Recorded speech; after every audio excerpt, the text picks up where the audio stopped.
소개를 한번 하고 바로 시작할까? 네. 안녕하세요. 김태진 지점장님이랑 같은 지점에서 일하고 있는 이재원 IA라고 합니다. 반갑습니다. 반갑습니다. 네. 어떤 고민이 있어서 왔을까?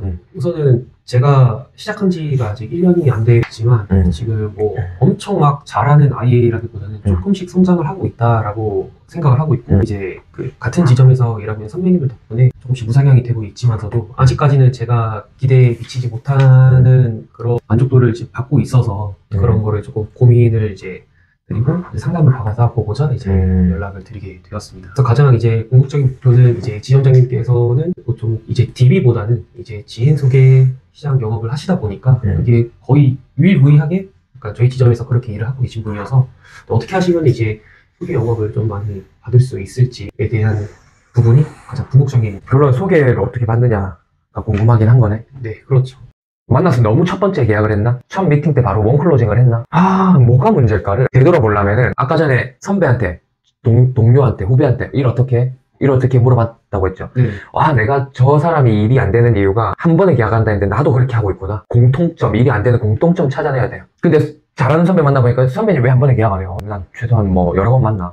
잘하는 사람은 여러 번 만나는데 안 되는 사람은 원클로징을 하는구나. 원클로징이 잘못됐다는 게 아니라 안 되는 공통점에 원클로징이 있다. 그러면 일단 그건 빼야 돼요. 원클로징 하고 나서 오늘 처음 만난 고객을 한 번에 바로 계약했어요. 그리고 한 달 내내 일이 없어서 놀아. 그거보다는 이 사람을 3-4번 만나는 게 좋아요. 일주일에 한 번씩이라도. 일하는 거 같잖아요. 이 고객이 10월 1일에 계약하는 거하고 10월 31일에 계약하는 거하고 무슨 차이예요? 10월 1일에 계약하는 거랑 10월 31일에 계약하는 거랑 무슨 차이가 있어요? 없죠. 아무것도 없죠. 왜 급해? 내가 오늘도 내일도 모레도 금오래도 자꾸 상담이 있어. 그럼 빨리 해줘야 돼요. 맞죠? 네. 그것도 아니야. 일이 없어. 근데 왜 원클로징을 왜 하는 거예요 도대체? 잘하는 게 아닌데. 결혼할 상대예요. 어디 처음 만났어요. 원클로징을 했어요. 좋은 거예요 안 좋은 거예요? 신뢰가 서로 심적으로? 안 좋죠. 안 좋죠. 왜 안 좋아요? 왜 안 좋다고 얘기해요? 믿음이 안 가요. 왜 믿음이 안 가요? 원클로징이 뭔 말인지 알죠? 네. 왜 원클로징 하면 안 좋아요? 그때는 좋잖아요. 그렇죠. 당신은 좋잖아요. 네. 근데 왜 장기적으로 볼 때 안 좋아요? 금방 뭐 해지가 되거나 뭐 시료가 나오나 그럴 수 있으니까. 왜 시료가 나요? 뭐 때문에? 뭐 충분하지 않았을 수도 있을 것 같다라는 생각이 들 수도 있을 것 같아요. 아니, 오늘 이 이성 친구를 만났는데 소개를 받거나 아니면 어디 뭐 어떤 유흥 이런 데 가가지고 만났어요. 네. 원클로징을 했다고요. 네. 네. 왜 그 관계가 오래 안 가요? 난 이거랑 되게 많이 비교하거든요. 왜 오래 안 가요? 서로 신뢰가 없으니까. 무슨 신뢰요? 또 일하나? 딴 데 가서? 네, 뭐 그런 거라든지. 저는 보통 그렇게 생각합니다. 맞죠? 네. 원클로징은 난 좋다고 생각하지 않아요. 신뢰가 안 생겨요. 믿음이 안 생겨요. 원클로징 하지 않아요. 근데 같은 사람이야. 원클로징 안 했어. 오늘 만났지만 원클로징을 안 했어. 네. 그냥 밥만 먹고 좋게 있다가 헤어지고 또 만나서 클로징을 했어요. 그러면 어때요, 이 사람하고? 똑같은 사람이에요. 둘 다. 네. 어때요? 인연이 될 확률이 높죠? 네. 그럼 원클로징 해야 돼요. 이 사람하고 나하고 인연이 되고 싶어, 고객하고. 네. 오래 가고 싶어요. 네. 그럼 어떻게 해야 돼요? 여러 번 만나요. 여러 번 만나야 돼요. 네. 나도 고객을 판단해야 되고, 고객도 나를 판단해야 되고. 한 번에 어떻게 판단해요? 그렇죠. 그러니까. 네. 원클로징은 좋은 게 아니에요. 내가 일이 엄청 많아요. 내가 진짜 너무 잘생기고 너무 예뻐가지고 막 남자, 여자가 서로 줄 서 있어. 그러면 원클로징 해도 돼요. 줄 서 있잖아요. 맞죠? 네. 근데 그러는 게 아니야. 나 지금 한 명이 급해. 지금 한 명이 지금 당장 급해. 한 명 잃어버리면 언제 만날지도 몰라. 그럼 원클로징 하면 안 돼요. 네. 절제해야 돼요, 절제. 계약하고 싶지. 고객이 해달라고 하니까 하고 싶지. 절제해야 돼요. 아무튼. 안 보이나?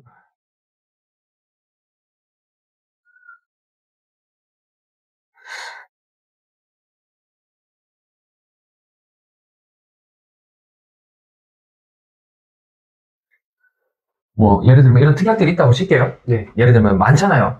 5대 골절 수술 뭐 많죠. 자, 주고 필요한 것만 골라봐요. 본인이 필요하겠다 생각하는 거 체크해봐요. 대략 이렇게 체크했죠. 네. 암 진단은 진단비가 뭐 500단위도 있지만 보통 1000단위로 시작을 한다고 했을 때 네. 가입 금액을 얼마 해야 될까요? 가입 금액이요? 본인이 알아서 적어봐요. 가입 금액이요? 네. 가입 금액? 보험료 말고 보험 가입 금액 뭐 5천이든 3천이든 이건 내가 적은 거고 밑에 것도 체크한 거면 물론 상해 유정의가 뭔지는 그 전에 알려줬겠죠. 어떤 네. 특약인지. 자, 오케이 이렇게 적었죠. 네. 이 보험 갱신이 뭐예요? 보험료가 변동된다는 거죠. 네. 무조건 올라요? 갱신된다는 건 보험료가 변동된다는 거고 내릴 수도 있어요. 자, 그 다음에 비갱신형 보험료가 변동 안 되는 거. 이런 특약들을 가입하는데 몇 세 만기로 할까요? 100세 만기도 있고 80세 만기도 있습니다. 얘네들. 저는 90세. 90세 만기. 오케이. 자, 갱신으로 할까요? 비갱신형으로 할까요? 보험료가 변동 안 되는 거, 안 되는 거. 안 되는 걸로 할까요? 오케이. 그 다음에 또 뭐가 있을까요? 보험료를 10년만 내도록 할까요? 20년, 30년 내도록 할까요? 전기 보장 아까 90세까지 계속 내도록 만들어 드릴까요? 20년 내고 90세까지 보장을 하고 비갱신형으로 하는데 이만큼. 맞아요? 네. 이렇게 설계해 볼게요. 했더니 보험료가 16만 원 나왔어요. 어때요? 보험료.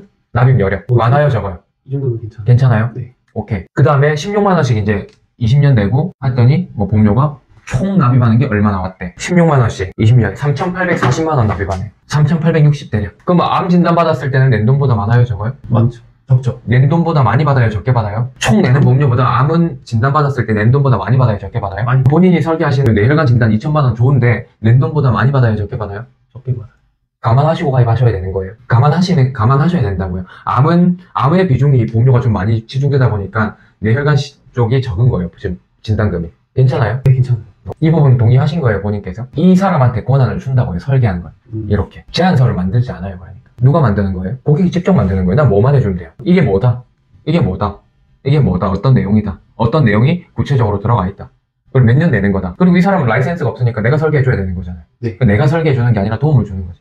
설계 어떻게 할지. 그럼 다른 설계사가 와서 니가 안 좋대. 누가 설계한 거 안 좋다고 한 거예요. 내가 설계한 거 안 좋다고 하는 거 아니에요. 내가 모르고 가입한 게 아니잖아요, 고객이 지금. 그렇죠. 뇌혈관 진단비가 니 너무 적어. 그랬어. 새로 온 설계사가. 그럼 누가 한 거예요? 내가 정한 거잖아요. 네. 적을 수는 있지. 근데 동의한 거잖아요. 네. 근데 그럼 생각보다 작은데 그럼 얘를 좀 한번 올려볼까요? 3,000으로? 한번 올려볼게요. 근데 보험료는 변동돼도 돼요? 그럼 변동되고 올려보는 거예요. 아마 17만 원 되겠죠. 보험료는 16만 원에 딱 정해지면 좋겠어요. 그러면은 얘를 4,000으로 줄이면 얘가 3,000으로 올라오겠죠. 이렇게 조정해 주는 거예요. 나는. 이렇게 설계하는 사람이 잘 없죠.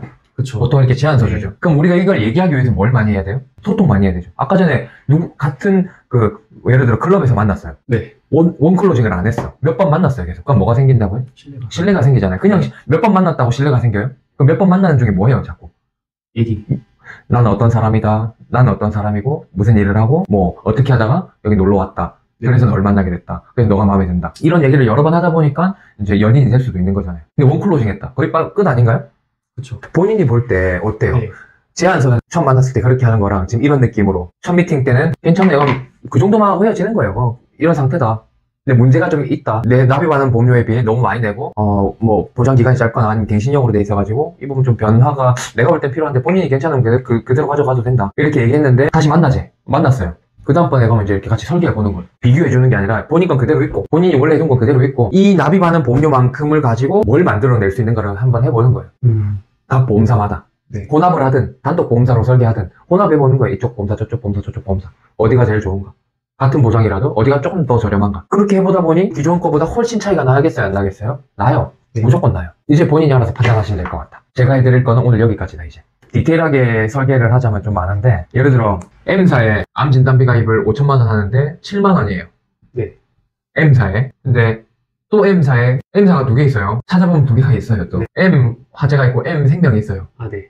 근데 여기는 똑같이 암 진단 5천 가입하는데 6만 원이에요. 어디 가입해야 돼요? 여기 해야죠. 네. 똑같은 기간에 똑같은 보장 기간에 똑같은 납입 기간이면 똑같은 네. 비갱신이면, 그럼 이 10,000원 차이면 이 10,000원으로 간병인도 가입할 수 있지, 운전자 보험도 가입할 수 있지, 뇌혈관 심혈관 진단비도 가입할 수 있지, 뭘 해도 할 수 있단 말이에요. 네. 상해 교정에만 해도 보통 한 4,5,000원 정도 하니까 1억 가입하는데 2억을 가입할 수 있는 보험료가 나와요. 이 암을 M 어디사에 가입했을 땐 7만원, M 어디사에 가입했을 땐 6만원, 이런 거는 추후에 내가 확인해 주는 거고, 일단은 이 사람이 진단금이 얼마 있었으면 좋겠다라고 하는 거를 이렇게 해보는 거예요. 그리고 하나 더, 암 진단금 5천만 원이면 암 치료하는 기간이 얼마나 걸려요? 2, 3년. 그럼 한 2년 정도 잡아보면 이 사람은 5천만 원 나누기 24개월을 나눠보면 한 달에 한 200 정도 쓸 수 있어요. 200만 원 가지고 지금 고정 지출 해소할 수 있어요? 저는 가능해요. 그러면 괜찮아요. 근데 앞으로 결혼하고 애기 넣을 그 계획은 있어요? 앞으로 결혼도 하고 애기도 넣고? 네. 그럼 고정 지출이 200만 원보다 지금보다 많아져요? 아니면 그대로예요? 많아졌을 때는 이 진단금은 만약에 300만 원으로 고정 지출이 올랐다. 그럼 암 진단금 5천만 원 지금 설계한 보험금 가지고는 암 치료하는 기간 동안 그 300만 원씩 쓸 수 없다. 24개월을. 한 2, 3개월밖에 못 쓸 거다. 그거 감안하시고 계셔야 된다. 아니 그때 좀 올리든. 고정 지출이 올라가면 진단금도 좀 올려주는 게 이런 일이 생겼을 때 분명히 도움이 될 거다. 근데 지금으로서는 이 보험이 이 정도 진단금이 괜찮다 하고 이 사람이 설계하는 거를 평가는 마지막에 해주면 돼요. 총 납입하는 보험료 대비 괜찮고 뭐 적고, 뭐 괜찮았을 때는 뭐 지금은 괜찮지만 앞으로는 상황이 바뀌면 좀 부족해질 가능성이 높다. 인지하냐? 오케이, 인지한다. 이 정도 납입하는데 문제 없냐? 괜찮다. 그러고 진행해 주는 거예요. 그날 바로 말고. 다시 한 번 더 검토 한번 해보고. 어떤 게 고객한테 더 신뢰가 되겠어요? 실장님께서 말씀하신 거 그냥 내가 앞에서 있다고 그렇게 얘기하면 안 돼요. 냉정하게. 맞는 것 같아요. 본인이 알아서 설계하게끔 이렇게 옆에서 도와주고 하든지 이제 본인이 선택해서 만든 거니까. 근데 대부분 그렇게 해요. 핸드폰 사러 가면은 무조건 이거 사라 그래요. 아니면 이건 이거고 저건 저거고 저건 저거고 이렇게 설명해주는 판매 사원이 있고, 네. 이게 요즘에 나한테 무조건 좋아요. 좀 강매하는 사원이 있어요. 신뢰가 누구한테 더 가요? 첫 번째, 첫 번째한테 더 가요. 네. 무조건. 그러니까 나도 어딘가에서 뭔가 구매할 때 신뢰가 가는 사람이 있을 거예요. 나도 내 일을 그 사람처럼 하나 베껴가지고 하면 돼요. 응용해가지고. 아무튼 이거 더 디테일하게 가는 건 공부 따로 해야 되는 거고.